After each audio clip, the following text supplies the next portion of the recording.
Dikisahkan bahwa pada suatu waktu, Dewi Sembadra sedang duduk sendirian dan bersantai di Taman Maduganda.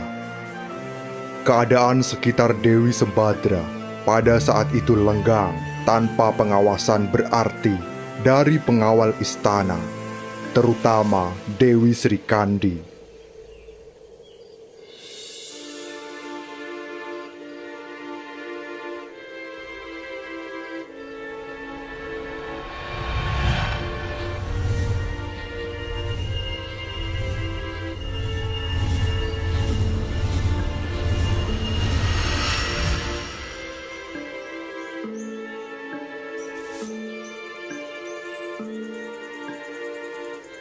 Sebenarnya sedari tadi, Sembadra sudah diawasi oleh Burisrawa. Burisrawa adalah orang yang sejak lama menyukai Dewi Sembadra. Walaupun dia juga mengetahui fakta jika Dewi Sembadra telah bersuami, yaitu Raden Arjuna. Melihat ada kesempatan emas, Burisrawa masuk untuk mendekati Sembadra.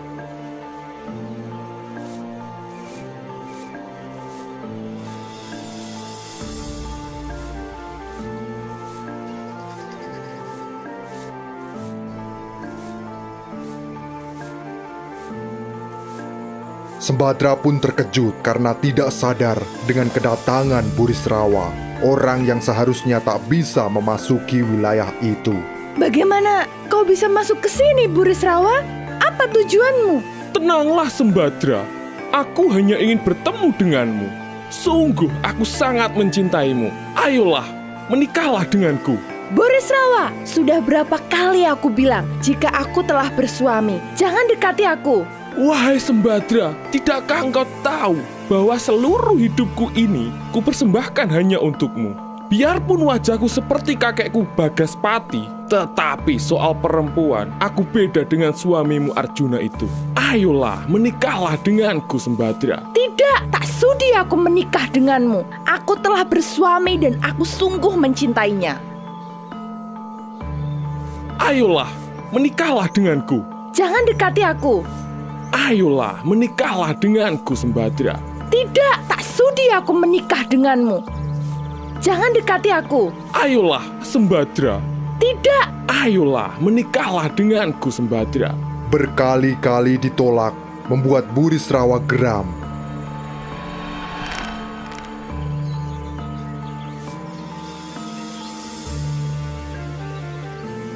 Dia pun mengeluarkan kerisnya dengan tujuan hanya untuk menakut-nakuti Sembadra. Ini terakhir kalinya aku memberi kesempatan padamu untuk mau menjadi istriku. Jika tidak, akan kubuat luka di wajahmu dengan keris ini. Aku tak takut, lebih baik mati daripada menikah denganmu. Sembadra berjalan menuju keris yang diacungkan Burisrawa dan menusukkan keris itu ke tubuhnya sendiri.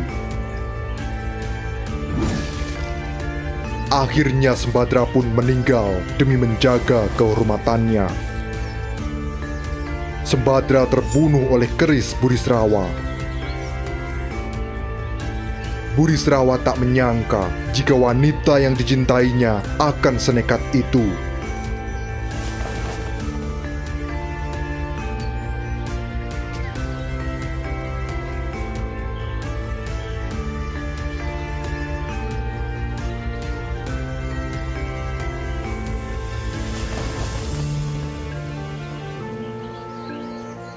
Kini situasi tak menguntungkan bagi Burisrawa.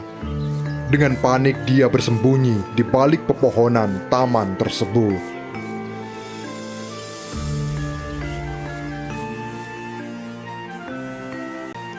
Sri Kandi yang mendengar jeritan Sembadra bergegas menuju tempatnya berada.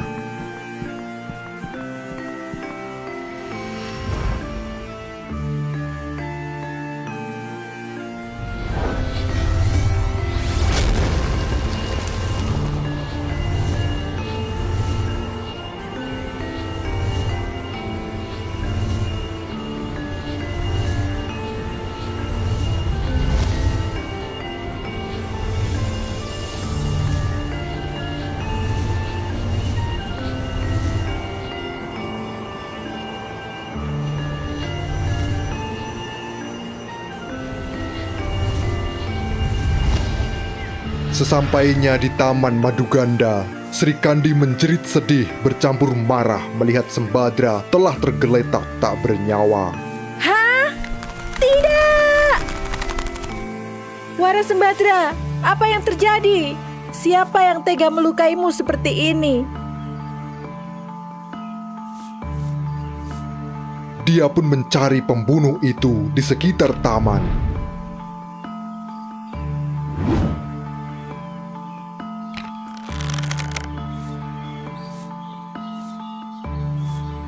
Tetapi tidak menemukannya. Sambil memasang panah pada busur, Sri Kandi bersiap membidik jika si pelaku ditemukan.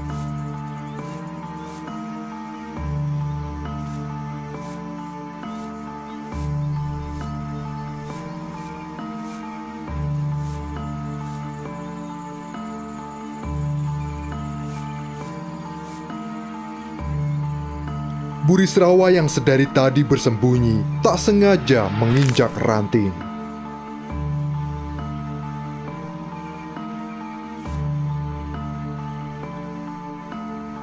Siapa di sana? Aku Arjuna, Sri Kandi.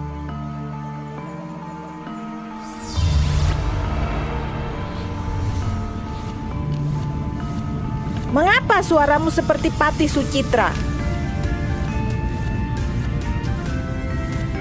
Iya, memang benar, aku adalah Patih Sucitra. Tapi kini suaramu mirip Patih Surata, bukan Patih Sucitra. Aku sebenarnya adalah Gatot Kaca, Sri Kandi. Hah? Tak mungkin. Dewi Sri Kandi semakin curiga. Pada saat itulah Dewi Sri Kandi melepaskan panah ke arah suara Burisrawa.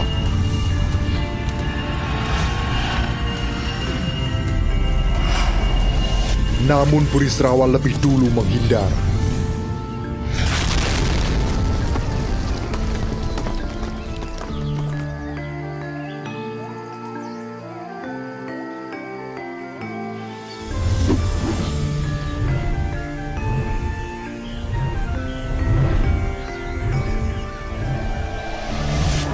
Dia mengeluarkan aji panglimunan sehingga tubuhnya tidak dapat terlihat oleh Sri Kandi dan kabur meninggalkan tempat itu.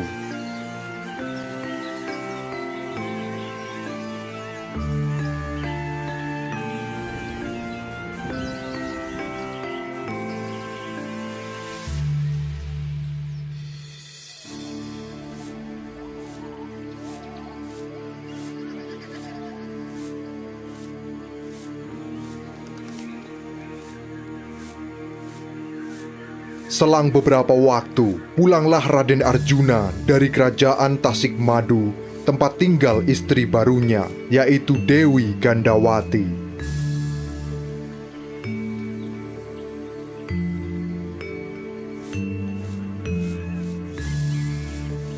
Dia terkejut. Dia begitu sedih dan terpukul mendapati istrinya telah terbujur kaku tak bernyawa. Seluruh istana pun gempar mendengar kabar meninggalnya Dewi Sembadra.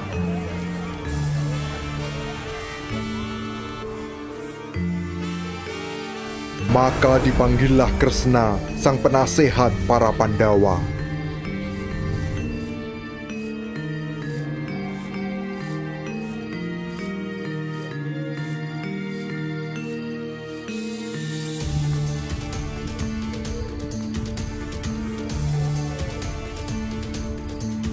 Menurut Kresna, jenazah Dewi Sembadra sebaiknya dimasukkan ke dalam perahu dan dilarung di sungai Gangga.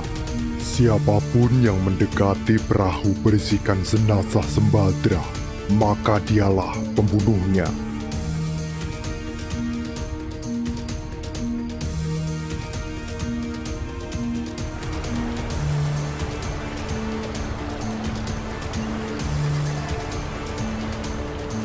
Setelah jenazah Dewi Sembadra dilarung, Sri Kresna pun kemudian menyuruh Gatot Kaca terbang di angkasa untuk mengawasinya. Gatot Kaca, menjaga jasad Sembadra. Sendika dawuh, Gusti Sri Kresna.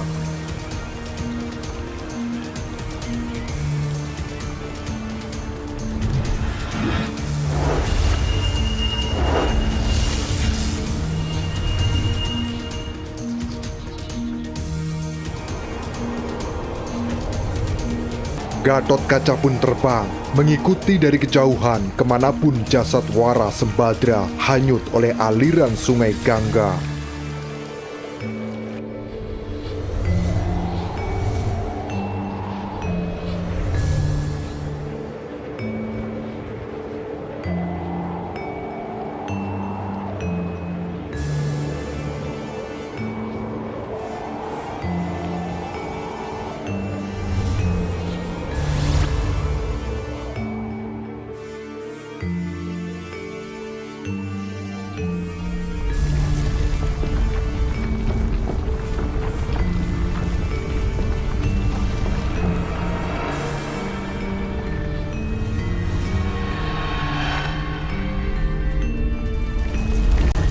Sementara itu, Antarja yang tidak mengetahui kabar gempar itu sedang melakukan perjalanan panjang di dalam tanah.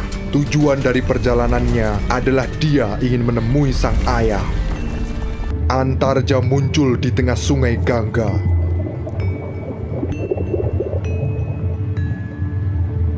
Dia berenang dengan gesit di sungai itu.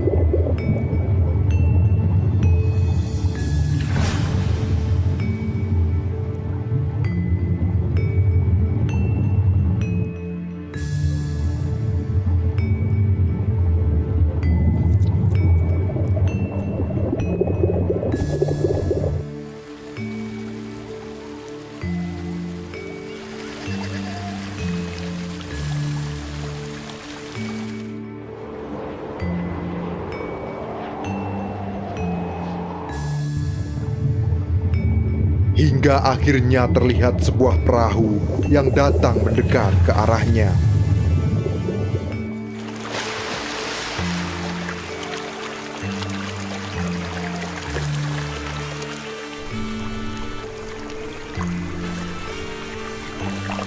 Semakin dekat, semakin jelas benda apa yang ada di perahu itu.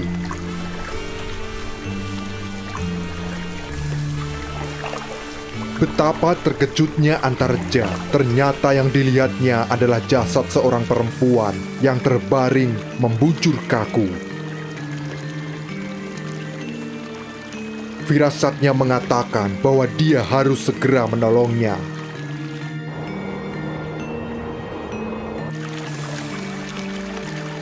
Tanpa berpikir panjang, tubuh Wara Sembadra pun didekatinya.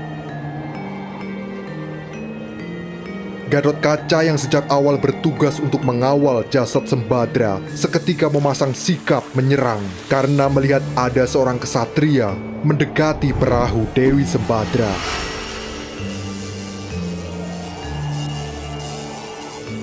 Tanpa pikir panjang, Gatotkaca langsung menerjangnya. Terjadi adu mulut di antara keduanya. Ternyata kau pelakunya. Siapa kau? Pelaku? Apa maksudmu? Jangan banyak bicara. Akan kuhabisi kau di tempat ini.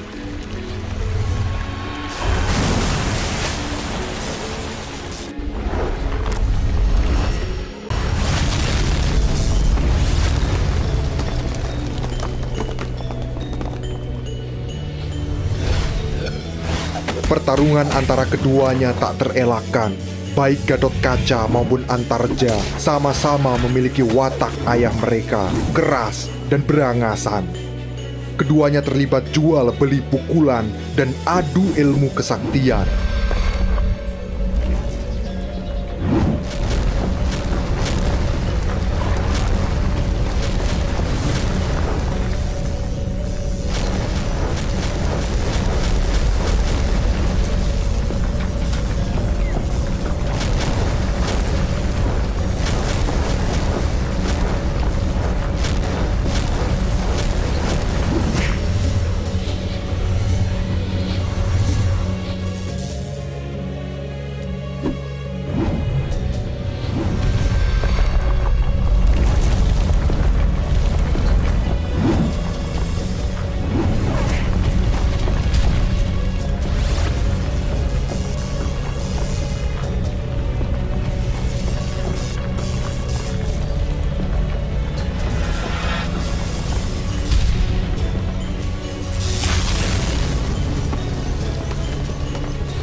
Perkelahian tampak seimbang, tak ada yang kalah dan tak ada yang menang.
Di tengah-tengah pertarungan yang sengit itu, datanglah Sri Kresna untuk melerai keduanya.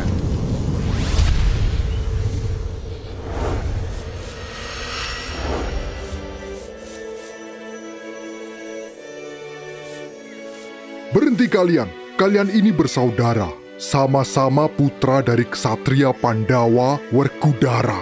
Tak ada untungnya berkelahi dengan sesama saudara kandung.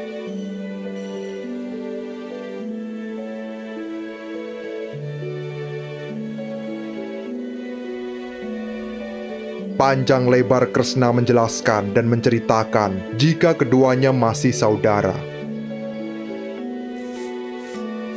Kemudian Antareja juga menjelaskan apa yang dilakukannya terhadap jasad Sembadra. Setelah tahu niat Antareja, Gatotkaca pun memaklumi. Akhirnya kedua anak Bima itu saling meminta maaf.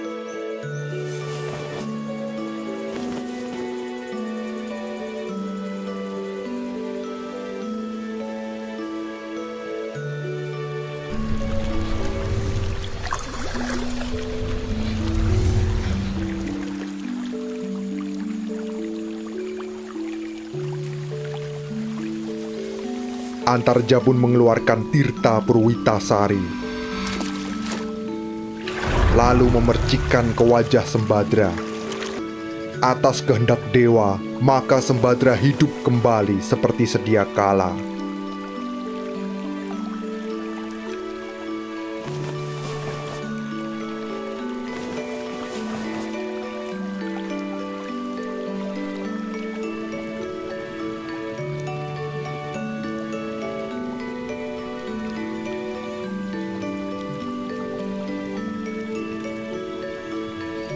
Setelah sadar, Sembadra menceritakan apa yang sebenarnya terjadi, hingga hal yang membuat dia tewas. Setelah mendengar penjelasan itu, akhirnya mereka mengantarkan Sembadra kembali ke istana. Atas kebaikan Antareja, dia pun diterima sebagai keluarga besar Pandawa dan berhasil menemui sang ayah, yaitu Raden Werkudara atau Bima. Sembah sujud dia hancurkan untuk sang ayah. Meskipun tujuannya sudah tercapai dan hal baik telah dia terima, di dalam hati Antareja sebenarnya masih tak terima atas apa yang dilakukan Burisrawa kepada Sembadra. Dia ingin membalas kejahatan Burisrawa. Antareja segera meninggalkan Pandawa dan Wara Sembadra tanpa pamit. Dengan bekal aji Kawastrawam, Antareja berubah wujud menjadi Sembadra. Dengan wujud itu, Antareja sangat yakin bisa dengan mudah menemukan keberadaan Burisrawa. Dia pun memulai perjalanan untuk menemukan orang yang telah berbuat jahat kepada Sembadra.